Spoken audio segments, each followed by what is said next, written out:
3 segredos revelados por Jesus para um verdadeiro compromisso com Deus. 3 segredos. Quem quer aprender, diz um amém. Amém. Você vai descobrir como conquistar o verdadeiro compromisso com Deus através de 3 segredos revelados pelo próprio Senhor Jesus. E ainda vai aprender algumas atitudes que você precisa tomar para colocar esses segredos em prática e assim conseguir uma verdadeira intimidade com Deus. Há 2000 anos atrás, quando Jesus descobriu, quando Jesus abriu mão de toda a sua glória e se fez carne e habitou entre nós, ele deixou para os seus seguidores algumas ordens, ensinamentos que revelou segredos que antes estavam ocultos aos nossos olhos. Tudo com o propósito de capacitar os seus seguidores para uma grande missão, além de prepará-los para a promessa final, que nós vamos falar sobre isso mais no final da mensagem. O primeiro segredo é a renúncia. Fala comigo, renúncia. De novo. De novo. O primeiro segredo é renúncia. E dizia a todos: se alguém quer vir após mim, negue-se a si mesmo e tome cada dia a sua cruz e siga-me. Este é o primeiro grande passo que precisamos dar para essa jornada em busca de um compromisso com Deus. Mas que infelizmente muitas pessoas desistem quando se deparam com essa ordem que foi dada pelo próprio Senhor Jesus. Quando Jesus começou o seu ministério e chamou os discípulos, percebemos algo em comum entre eles. Todos eles tinham seus compromissos, suas responsabilidades, um como cobrador de impostos e outros como pescadores. Mas quando ouviram a voz do Mestre, renunciaram tudo e imediatamente começaram a segui-lo. Para ter um compromisso verdadeiro com Deus, precisamos renunciar de corpo e alma, além de fortalecer o nosso espírito. E como que nós fortalecemos o nosso espírito? Quando nós estamos em casa, por exemplo, ouvindo louvor, ouvindo pregação, ouvindo coisas de cima, do alto. Sabe por quê? Nosso corpo é tricotômico. Corpo é a carne, alma no meio aqui, e espírito aqui do lado de cá. Olha para mim, senão você não vai entender. Corpo, alma e espírito. Corpo é a carne, alma no meio, espírito aqui. Se você alimenta a carne, você ouve música do mundo, você anda com pessoas do mundo, começa a ver coisas do mundo, aí você vai só alimentando o espírito com as obras da carne e vai puxando a alma para o lado da carne. E a Bíblia diz que quando semeia na carne, da carne colherá corrupção, mas que semeia no espírito, do espírito colherá a vida eterna. E aí, se você fortalece o espírito vindo para a igreja, louvando a Deus, orando, buscando, jejuando, ou ouvindo a pregação, ouvindo o louvor, ouvindo coisas de cima, do alto, você vai alimentando a alma, o espírito, e aí leva a alma para o lado do espírito, porque o espírito é mais forte. Esse é o segredo: fortalecer o espírito. Amém? Renúncia no corpo. 1 Coríntios 6, versículo 19 diz assim: ou não sabeis que o vosso corpo é o templo do Espírito Santo e que habita em vós, proveniente de Deus, e que não sois de vós mesmos? repetir. Ou não sabeis que o vosso corpo é o templo do Espírito Santo, que habita em vós, proveniente de Deus, e que não sois de vós mesmos. Você não é de si mesmo. Você tem que saber que o seu corpo é de Deus, é templo do Espírito Santo. As primeiras coisas que precisamos renunciar estão ligadas ao corpo. Nós somos o templo do Espírito Santo, e como templo, o nome diz, ele é santo. E ele só pode habitar em lugares santos. Por isso você e eu precisamos cada dia andar em busca de santidade com Deus. 1 João, no capítulo 2, versículo 16, diz assim: pois tudo que há no mundo, as paixões da carne, a cobiça dos olhos, as ostentações dos bens, não provém do Pai, mas do mundo. Versículo 17: ora, o mundo passa, e a sua concupiscência, mas o que faz a vontade de Deus permanece para sempre. Hebreus 12, versículo 1 diz assim: portanto nós também, pois que estamos rodeados de uma tão grande nuvem de testemunhas, deixemos todo o embaraço e o pecado que tão de perto nos rodeia, e corramos com paciência a carreira que nos está proposta. Aleluia. Renúncia da alma. Lucas 14, versículo 26. Se alguém vem a mim e ama seu pai, sua mãe, sua mulher, seus filhos, seus irmãos e irmãs, e até a sua própria vida, mais do que a mim, não pode ser meu discípulo. Jesus disse. Primeiro grande mandamento instituído por Jesus em Mateus 22, 37. Amarás o Senhor teu Deus de todo o teu coração e de toda a tua alma e de todo o teu pensamento. E o segundo, amar o próximo como a ti mesmo. Amar o próximo como você se ama. Mas em primeiro lugar, amarás o Senhor teu Deus de todo o teu coração, de toda a tua alma e de todo o teu pensamento. Isso é Mateus 22, 37. Essa é uma atitude que você deve tomar como prova de sua renúncia. É claro que você não vai e não deve deixar de amar os seus pais, cônjuge, filhos, irmãos. Se deixar de amá-los, estará errando no segundo grande mandamento, que é amar o teu próximo como a ti mesmo. Mas o que Jesus ensina aqui é que você deve amá-lo acima de todas as coisas. A alma está relacionada a sentimento, e o maior deles é o amor. É justamente nesse sentimento que Jesus quer prioridade. Se você amar outra pessoa ou outra coisa mais do que Deus, você não poderá ser discípulo, e a busca por um verdadeiro compromisso com Deus estará comprometida. Fortalecer o espírito.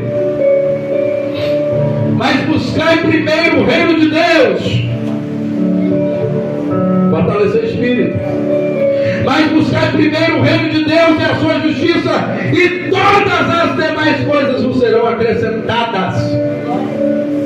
Primeiro é o reino de Deus. Primeiro é o reino de Deus, e as demais coisas vos serão acrescentadas. Você nunca veio falando aqui. Ana foi lá no templo orar e entregou Samuel ao Senhor. Aí Aí a pessoa vem aqui na frente, não estou falando aqui na igreja não, tá, irmãos? Certos lugares. Você precisa de dar o Samuel. É assim que eles falam. A sua oferta maior, o seu Samuel. Isso é antibíblico. Temos que falar o quê? Cada um contribui segundo propôs o seu coração. Não com tristeza ou por necessidade. Não, pô, dá, porque se eu der, vai vir um carro zero. Se eu der, vai vir uma casa nova. Não é desse jeito. Porque buscar primeiro o reino de Deus. E as outras coisas vai vir a reboque, como diz Hernando Dias Lopes. Vem a reboque. Se você buscar primeiro o reino de Deus, as bênçãos de Deus vêm sobre a sua vida. As bênçãos financeiras também vêm sobre a sua vida. Porque quando você busca primeiro o reino de Deus, você pensa no reino de Deus, você pensa na casa de Deus, você pensa nas coisas de Deus. Porque quando você oferta também a melhor oferta, a igreja também, ela fica mais bonita, ela fica mais confortável, ela tem ar-condicionado daqui a pouco tem cadeira confortável, cadeira executiva, porque nós amamos primeiro o reino de Deus. Às vezes a pessoa não tira um dízimo, mas aí a gasta com outras coisas, aí vem remédio, vem outras coisas, vem outras situações. Na era da globalização e do alto desenvolvimento tecnológico que nós estamos, temos visto diariamente pessoas que colocam Deus em segundo, terceiro e até mesmo em último plano. Mas Jesus instruiu justamente o contrário. Somos confrontados a colocar em primeiro lugar na nossa vida a busca pelo reino e a justiça de Deus. Mas muitos, por falta de fé, não conseguem renunciar às suas prioridades e colocar Deus no topo da sua vida. Não estou dizendo que você largar o emprego, largar a família e seguir a Jesus. Não é isso. Mas quantas horas você trabalha por dia? Você já fez a conta? Quantas horas você trabalha por dia? Você já sabe quantas horas você dorme por noite? Sabe quantas horas? É uma reflexão para você nessa noite. Quantas horas você gasta na frente da televisão, ou do celular, do computador, do smartphone por dia? Você sabe quantas horas você gasta?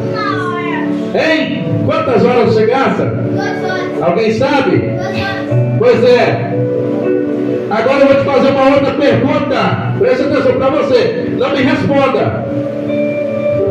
E quantos minutos você dedica a Deus por dia? 3 horas. Mentira. Quantos minutos? Não é para responder, para ficar com você. Repare aqui que se tem minutos e não horas para Deus. Olha a diferença. Isso é reflexão para nós. Olha a minha colocação para nós. Está vendo a diferença? Quantas horas você trabalha por dia? Quantas horas você fica no celular? Quantas horas você fica na televisão? Quantas horas você dorme por noite? E quantos minutos? Não é horas para Deus. Minutos você tira para Deus no dia. É uma reflexão para nós. Precisamos colocar Deus em primeiro lugar na nossa vida. Segundo segredo, disciplina. Quando Jesus chamou os seus primeiros discípulos, esses não estavam 100% preparados para segui-lo. Além de suas responsabilidades humanas, eles ainda não sabiam que Jesus era o Filho de Deus, pois essa revelação ainda não tinha sido dada a eles. Mas imediatamente ouviram a voz do Mestre, deixaram tudo e começaram a seguir Jesus. Durante 3 anos e meio. Durante quantos anos? 3 anos e meio estiveram com o Mestre. Puderam aprender e ser discipulado por Jesus. Vejamos 3 grandes regras deixadas por Jesus, que asseguram o nosso bem-estar e nos leva a ter um compromisso com Deus. Primeiro, para ter compromisso com Deus, que é disciplina, primeira disciplina, precisamos vigiar. Mateus 26:41, vigiai e orai para que não entreis em tentação. Pois o espírito está pronto, mas a carne é fraca. Eu posso estar aqui, pregando do jeito que eu estou. orando Jesus curando, orando Jesus batizando, orando e a alma sendo liberta. Mas a minha carne continua fraca. Então para isso eu tenho que fazer o quê? Vigiar. Temos que vigiar. Sabemos que a nossa luta não é contra os principados e potestades, e estes vêm com força total contra a nossa vida, para nos derrubar e nos afastar da presença de Deus. Por isso a importância de vigiar, pois o inimigo sabe qual é a sua fraqueza. O diabo sabe qual é a sua fraqueza, e ele vem em sua direção com pratos doces e suculentos, e investe pesado na sua vida, na nossa vida, tudo para que nós caiamos na cilada do diabo, e não sabeis que ele é astuto e enganador. Veja o exemplo: a pessoa antes de seguir a Jesus era alcoólatra. Agora o inimigo vem com a cervejinha sem álcool para começar, dizendo que não tem nada a ver, e a pessoa cai na cilada, voltando para o próprio vômito, porque se junta com as pessoas erradas. Porque se eu gostei muito de cerveja, eu não vou ficar junto com as pessoas que bebem. Estou falando eu. Todos tem que ser desse jeito. O espírito está pronto, eu estou aqui orando, vai pagando preço orando, mas a carne é fraca. Aleluia, o salmista diz assim, um abismo chama outro abismo. Então temos que ter cuidado com as nossas amizades. Você precisa orar, nem preciso falar sobre este assunto, certo? É o dever de toda cristão ter uma vida de oração, principalmente aqueles que desejam um compromisso maior com Deus. Oração é o momento que você dedica exclusivamente para Jesus, conversar com Ele, agradecer a Ele, pedir a Ele. Você tem a oportunidade de expor os seus desejos e dores para Ele. Ele sabe de tudo, mas quer ouvir a sua voz. 1 Tessalonicenses 5,17: orai sem cessar, orai sem cessar, orai sem cessar, orai sem cessar. Eu estou na moto pilotando e eu estou orando sem cessar, sem cessar. Estou orando sem cessar na moto pilotando. Para mim estar aqui hoje é livramento de Deus, livramento de todos os lados. É carro que dá certo para um lado, entra para outro, entra na nossa frente. Então é só Deus para dar livramento. Nós nem vemos o quanto de livramento que Deus nos dá no seu serviço, quando você anda de bicicleta, quando você anda de carro, quando você anda na rua, quando você anda a pé. Tem que orar sem cessar. Terceiro, você precisa jejuar. O próprio Jesus jejuou quando foi conduzido pelo Espírito ao deserto. Somos também orientados a praticar o jejum, que era um problema causado pela falta de jejum. Alguns discípulos de Jesus não puderam expulsar os demônios que estavam na vida de um jovem lunático. E o pai do moço teve que implorar para que Jesus desse um fim naquele sofrimento. Mateus 17, versículo 14 a 21. Você lê em casa. Repare que quando isso aconteceu, os 12 discípulos já tinham recebido poder sobre todos os demônios e para curar enfermidades também. Lucas 9. Mas existe caça de demônio que só sai com jejum e oração. Jejum e oração. Jejum e oração. O que é jejum, pastor? Eu vou falar, porque às vezes tem pessoas que não sabem. Jejum é ficar um tempo sem comer? Não é isso. Jejum para Deus não é isso. Ficar um tempo sem comer, não. Isso é jejum do corpo, mas da alma não. Para Deus não. Isso não é jejum ficar sem comer, não. Ficar de jejum sem comer, você só vai emagrecer, tá? Ficar de jejum para Deus é ter jejum de tudo. Se você vai ficar de jejum até meio-dia, você tem que saber que até meio-dia você tem que estar de jejum. É orando, é cantando, é ligado no céu, é lendo a Bíblia. Se for casado não pode ter relação também, porque é obra da carne. Jejum é jejum, jejum é total. Jejum é o tempo todo sua conexão com Deus. O tempo do seu jejum é a sua conexão com Deus. Isso é jejum. Amém? Todos sabiam disso? Quem sabia disso, levanta a mão. Está vendo? Por isso que eu estou falando que nós precisamos ensinar isso. Às vezes a pessoa pensa que vou ficar só de jejum para Deus, tá bom. Aí às vezes vai trabalhar, às vezes acontece alguma coisa, tá bom. Mas não é assim. O jejum é recebido, você recebe poder, você recebe força de Deus. Quando o jejum é total para Deus. Esse é o verdadeiro jejum. Amém? Glória a Deus. Terceiro segredo de Jesus, perseverança. Entre as muitas qualidades, Jesus podemos destacar uma verdadeira. Ele é a própria verdade. E assim sendo, ele não enganou nenhum dos discípulos. Veja a afirmação sincera de Jesus para os discípulos. João 16:33. No mundo tereis aflições, mas tende bom ânimo. Eu como carne, Jesus falando, eu como carne, venci o mundo.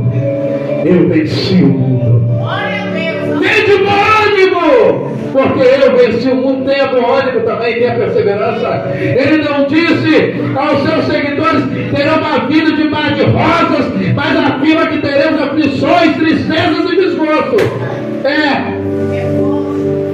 Mas existe uma diferença entre os que seguem e os que não seguem a Jesus. Salmo 23, versículo 4. Está escrito: ainda que eu andasse pelo vale da sombra da morte, não temeria mal algum, porque tu estás comigo, tu estás comigo, tu estás comigo. Aleluia!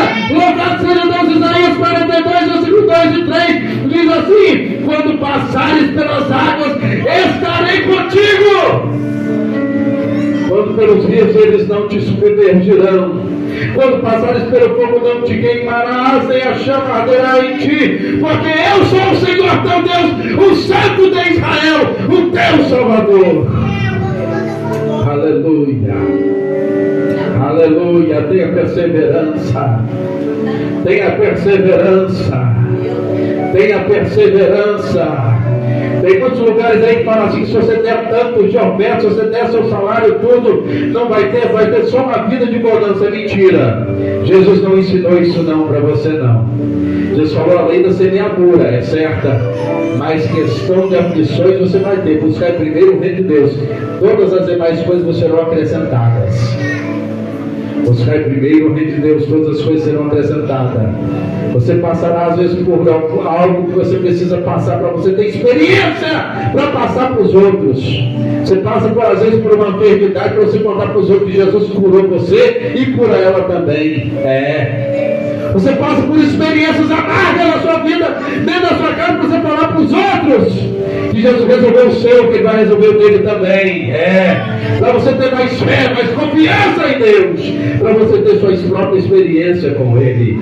Então tenha perseverança. A promessa final e a conclusão da mensagem. Mateus 24, versículo 13 diz assim: mas aquele que perseverar até o fim será salvo. Só alcançará a promessa final aquele que perseverar firme na fé até o fim. Então, se você deseja ter um compromisso com Deus de forma sincera e honesta, aplique tudo que você aprendeu hoje aqui na sua vida. E acima de tudo, faça um compromisso consigo mesmo. Um compromisso de mudar de atitudes. Afinal, nós podemos conseguir até enganar. Olha a minha colocação. Nós conseguimos até enganar as pessoas, fazendo com que elas acreditem que você tem compromisso com Deus, mas sabe claramente que está levando uma vida às vezes de engano. Nós sabemos como está o nosso grau de espiritualidade, só nós sabemos, ninguém sabe. Você não sabe o meu grau de intimidade, o meu grau de espiritualidade, só eu sei Deus. Eu não sei do seu grau de espiritualidade, só você e Deus. Então vamos refletir nisso. Tudo isso que vimos até aqui é apenas a ponta do iceberg de uma vida linda, de uma jornada linda como seguidor de Jesus. Aleluia, aleluia. Muitos são os ensinamentos infinitos e o amor de Jesus, Mas se você começar ainda hoje a aplicar os 3 segredos aqui revelados, você estará dando um grande passo em direção a uma verdadeira intimidade com Deus e compromisso com Jesus Cristo. Aleluia, aleluia, aleluia. Vamos ficar em pé. O primeiro segredo é renúncia. O segundo segredo é disciplina. E o terceiro segredo é perseverança. Foi o que nós falamos hoje aqui. Deus eterno, aqui está o teu povo, que clama pelo teu nome, e vieram adorar o Senhor por causa de culto de louvor e adoração. Deus, muito obrigado por essa palavra, pelo Senhor ter falado comigo, pelo Senhor ter falado com a tua igreja. Porque se o Senhor falar comigo, o Senhor também fala com a tua igreja. A mensagem primeiro fala para o pregador e depois fala para a igreja. Ó Deus, em nome de Jesus, que nós tenhamos renúncia, que nós tenhamos disciplina e que nós tenhamos perseverança. Ó Deus, em nome de Jesus, eu creio, Senhor, que o Senhor nos fortalecerá cada dia mais na tua presença. Senhor, em nome de Jesus, que haja, Senhor, esperança. Que o Senhor venha fortalecer cada um dos teus filhos que estão aqui no templo. E aqueles também que estão nos assistindo. Que haja cura da alma, cura na carne, nos ossos. Onde tiver uma enfermidade, eu repreendo em nome de Jesus. Toda enfermidade, toda dor, eu repreendo agora toda doença. Em nome de Jesus, sai em nome de Jesus. Todo olho grande, toda inveja, toda obra de macumbaria, toda obra de feitiçaria, toda obra ao contrário, toda oração contrária, que cai por terra. E o nome de Jesus seja glorificado. Cobre essa igreja com teu sangue, cobre cada um dos teus filhos com teu sangue. Ó Jesus, acaba com os teus olhos ao redor de cada um, de cada vizinho. Em nome de Jesus é o que nós pedimos e te agradecemos.